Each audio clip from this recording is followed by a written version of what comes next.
Ahora bien, tú vas a otro destino próximamente, secretario general de UNASUR, un organismo sumamente importante que ha surgido en el marco de lo que pudiéramos llamar una nueva situación en América Latina, con expresiones culturales, políticas, institucionales, económicas, sociales, extraordinarias de todo punto de vista.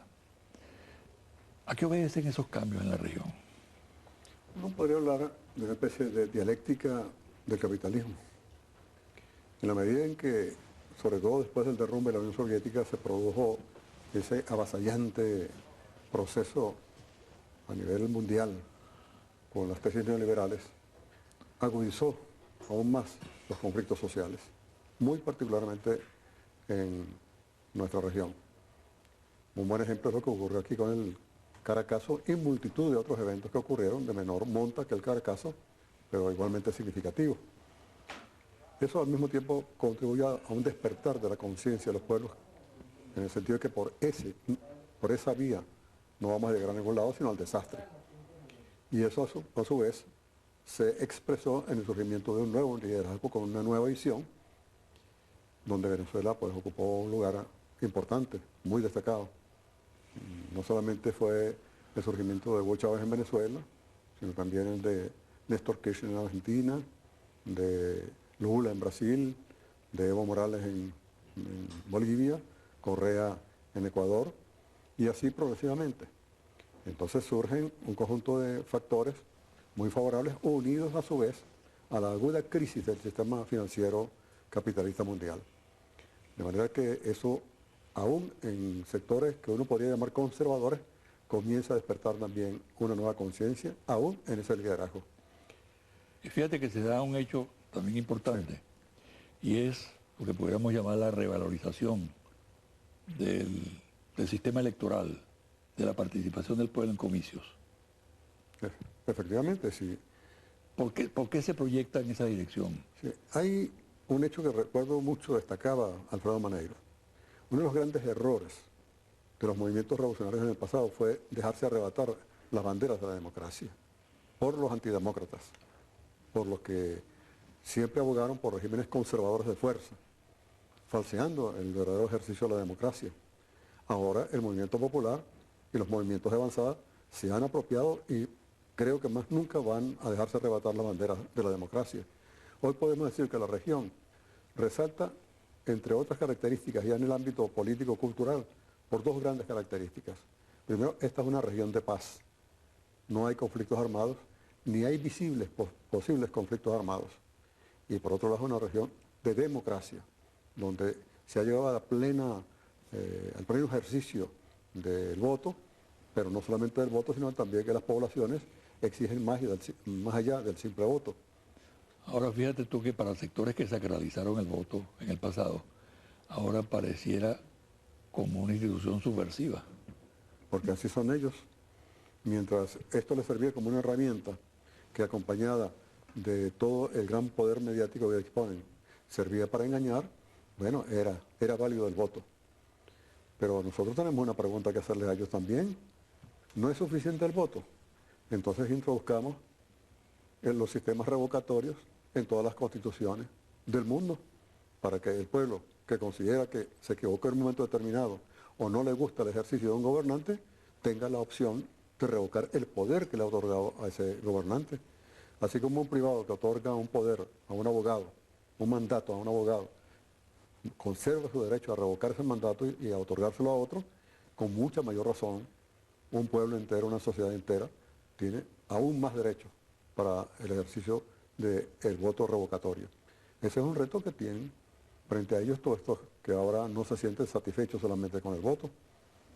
Ahora fíjate que en este cuadro hay cosas muy concretas, ¿no? No solamente diseños teóricos, muchas veces abstractos, sino realidades, instituciones que se vienen creando, ¿no? Como el caso de UNASUR, el Banco del Sur, el ALBA, bueno, infinidad de instituciones importantes, ¿no? Con mucha figuración o también que subrepticiamente avanzan en el tejido de América Latina. Ahí hay varios factores. esa manera como se plasman instituciones, ¿qué sentido tiene para ti? Mira, antes de llegar al punto, ¿no? Creo que hay que tomar en cuenta varios factores. El primero y más poderoso de todos es que nosotros conformamos una gran nación. Es decir, ¿qué es lo que conforma una nación? Tener un territorio común, un origen histórico común, una cultura, creencias, incluso problemas comunes, incluso obstáculos comunes también. No por casualidad, quienes conquistaron la independencia de esta región vieron no a esta región como un conjunto de fragmentos de naciones separadas unas de otras, sino como un todo, integral, orgánico. Fue la visión de Bolívar, antes de Bolívar la visión de Miranda, y de cualquiera de los que participaron en la gesta libertadora, uno encontrará ese pensamiento, una visión de nación en toda la región. Ese es el primer hecho. Segundo hecho, que ese pensamiento había sido sepultado bajo 7 capas de suelo. Ha habido casi literalmente una obra de arqueología para desenterrar la esencia de ese pensamiento. Y creo que en ese sentido Hugo Chávez ha cumplido un rol pedagógico fundamental, pero lo están cumpliendo igualmente los otros liderazgos de la región. Ha renacido con fuerza y en muchas mejores condiciones históricas el planteamiento de reunificar esta gran nación que por siglos ha estado fragmentada, tanto por factores internos como por factores externos. Al surgir ese nuevo liderazgo del cual veníamos hablando, comienza a replantearse ese nuevo movimiento, esa formación conceptual que tiene hundidas sus raíces en la historia propia de estas naciones. Y surge entonces un hecho fundamental, subjetivo pero fundamental, que es el de la voluntad política. Y eso comienza ya a expresarse en distintas instituciones. El ALBA, como ya lo mencionaste, que es, digamos, el modelo de avanzada en la región, pero surge también UNASUR, donde se busca la unidad dentro de la diversidad. Hay matices en cada uno de nuestros países, a veces diferencias, intereses específicos, pero hay un fuerte interés común. Ahora, ahí hay que encontrar cuál es el factor que puede hacer irreversible este proceso de UNASUR, porque ha habido ensayos de integración anteriormente, y o bien han fracasado o bien se han estancado. Entonces allí está un incógnito todavía a despejar, que creo que por lo demás es muy visible. Vamos a hacer una pausa, Ali. Sí. Y al regresar, vamos a hablar un poco de el efecto que puede tener esto en el marco mundial, este despertar, esta irrupción de América Latina. ¿O no?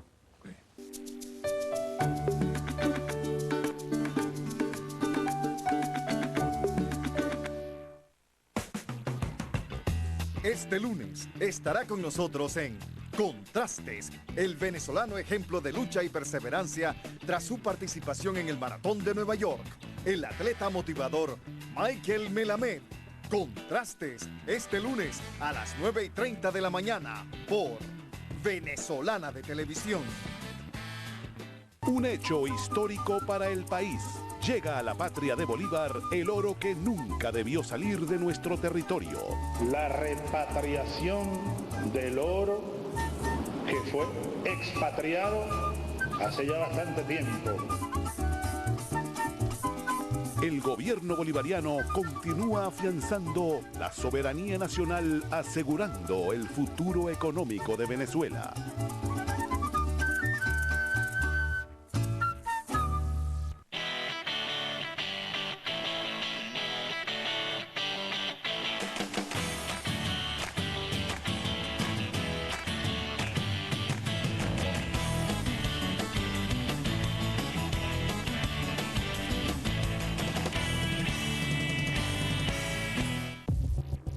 Mientras que en Colombia, México y Brasil, un detergente de una reconocida marca tiene un costo de 8,60 bolívares al cambio, en Venezuela los especuladores lo venden en 29,34 bolívares, lo que representa 241% de especulación. Ley de costos y precios justos para que gane el pueblo. Desde el primer momento en que el comandante Hugo Chávez ordenó la intervención por estafa a varios bancos privados, el gobierno bolivariano no descansa por cumplir con los ahorristas. Hasta la fecha, 97% de los clientes engañados han recibido sus ahorros. Eso se traduce en compromiso, igualdad y justicia. La verdad que me pareció un proceso muy rápido y de verdad muy eficiente. Y es una cuestión que en otros gobiernos de verdad que no se hubiese logrado. Esto es gracias a la protección bancaria por parte del Estado, al modificar la ley que de 10.000 bolívares elevó el techo a 30.000 bolívares como saldo mínimo para garantizar los ahorros de los afectados. Si nosotros no hubiéramos tomado a tiempo las medidas que tomamos, eso se hubiera extendido como un incendio, pues. La primera medida fue la estratégica, la intervención. Y de manera muy objetiva, científica. Otra premisa del comandante Chávez es insistir en otorgar créditos a medianos y pequeños productores. Esto es socialización de la banca pública nacional.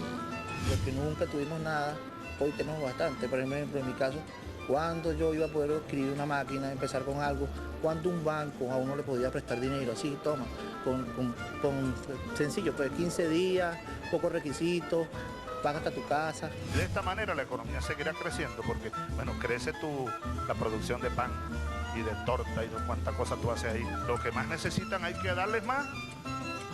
Hay que aportar más recursos a los sectores más necesitados, los sectores más vulnerables.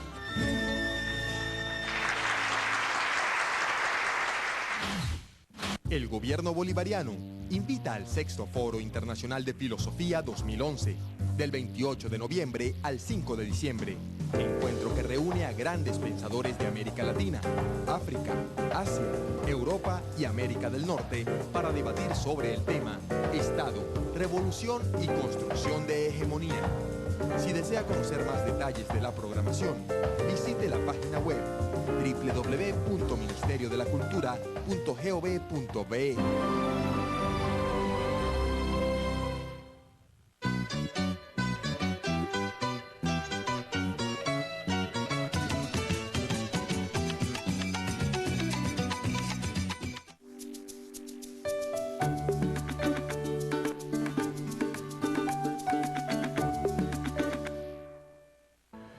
¿Qué representa, Ali, este despertar de América Latina, estas políticas coherentes de la región, esta irrupción prácticamente en el mundo?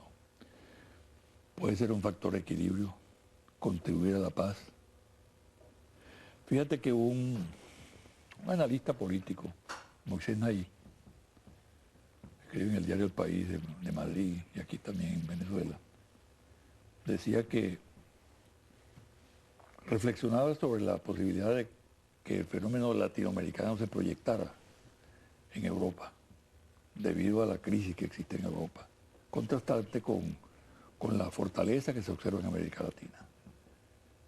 Creo que el dato es importante y creo que vale la pena que nosotros valoremos lo que representa hoy en día América Latina.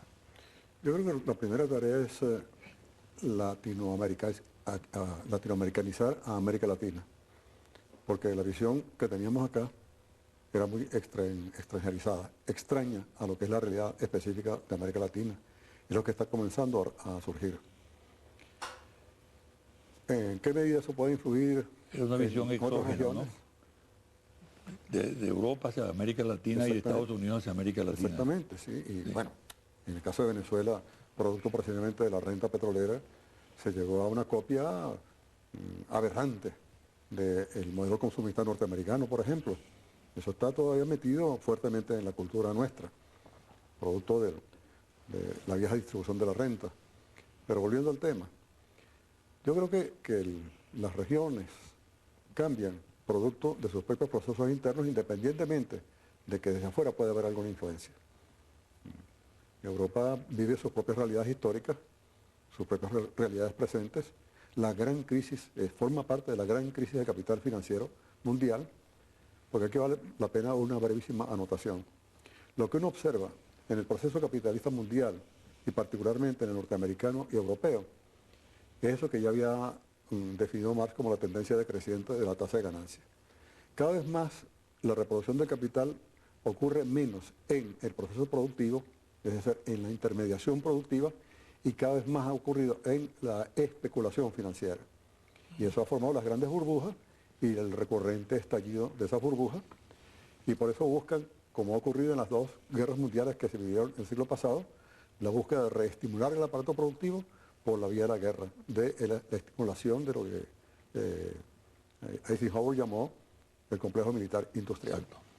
Entonces, serán las propias realidades internas, la propia reacción de los pueblos, como ocurre actualmente en Grecia, como tiende a ocurrir en Italia, tiende a ocurrir en España y posiblemente un fenómeno que se va a generalizar en Europa, como tiende a ocurrir también en los propios Estados Unidos, donde ya hay un tercer mundo alojado en la entraña norteamericana, 48, 50 millones de pobres, una pobreza que va creciendo sistemáticamente. Eso tiene que tener tarde o temprano una reacción dentro de las masas populares. Y las guerras van a acentuar aún más esos problemas.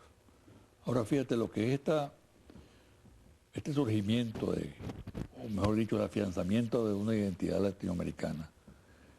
En ese fenómeno, vamos a llamarlo así, ha jugado un papel determinante y se necesita ser muy mezquino para no reconocerlo así.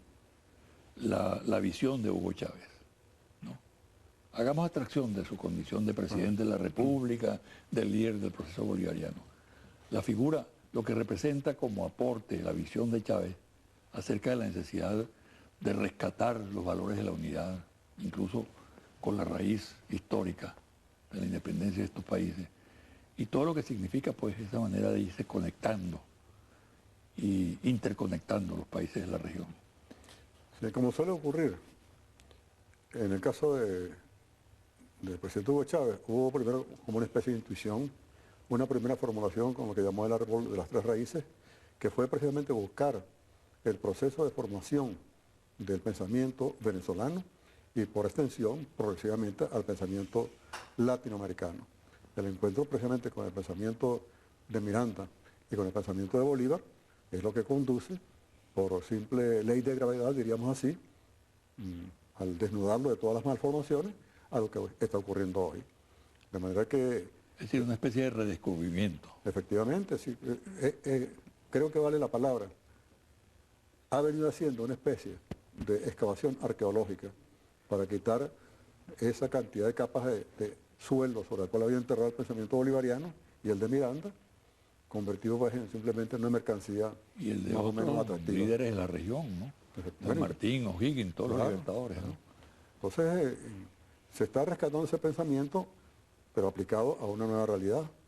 Por ejemplo, todo el análisis crítico de lo que fue el fenómeno del siglo XX, y particularmente en Venezuela, con el fenómeno de la renta petrolera, para poder reformular una política que se inspire y tome en cuenta la continuidad del pensamiento del siglo XIX, pero que igualmente se nutra con las nuevas realidades y se proyecte hacia el futuro. Es lo que está ocurriendo actualmente. ¿Cómo queda esta situación que se produce en la región?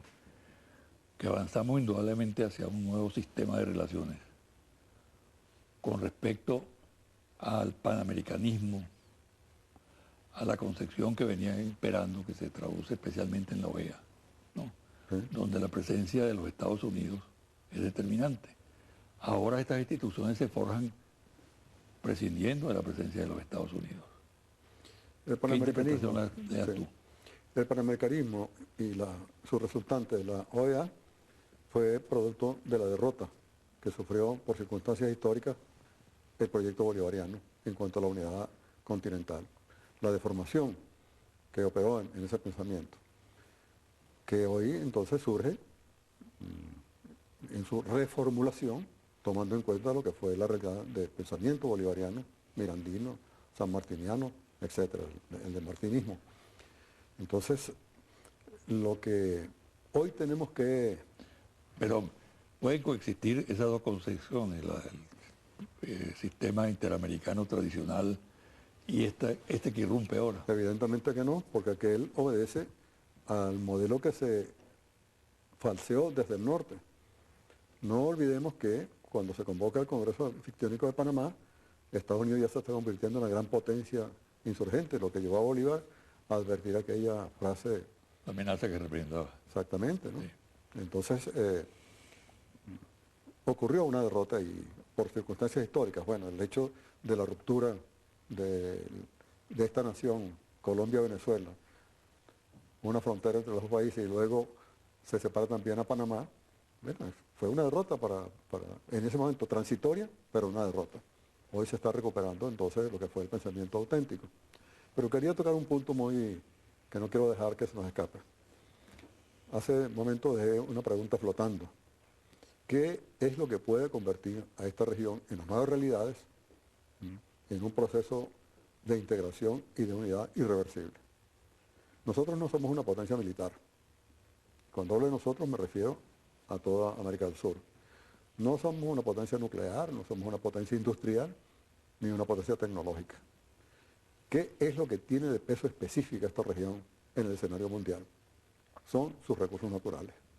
Es la inmensidad de recursos de que dispone esta región. Uno podría preguntarse qué es lo que no tenemos. Yo para graficar esto digo que aquí está alojada toda la tabla periódica de Mendeleev. Y el día que se descubran o se despejen los escaques que aún están por hacerlo, los encontrarán en esta región. Energía en todas sus fuentes primarias. Petróleo, gas, agua, viento, sol. Grandes extensiones de tierra de alta productividad natural, el 27% del agua dulce, todos los minerales que querramos y el factor más importante de todos, el recurso natural más importante de todos, que es el ser humano latinoamericano. Y por eso es muy importante dos de los principios que se plantean en el tratado, la identidad y la ciudadanía, hacia allá vamos. No tenemos por qué distinguirnos porque hayamos nacido en Colombia o en Venezuela o en Argentina, porque formamos parte, somos integrantes de una misma nación. Y eso tiene que expresarse entonces progresivamente en los acuerdos, en lo que seguramente algún día será lo que soñó Bolívar, una confederación de repúblicas.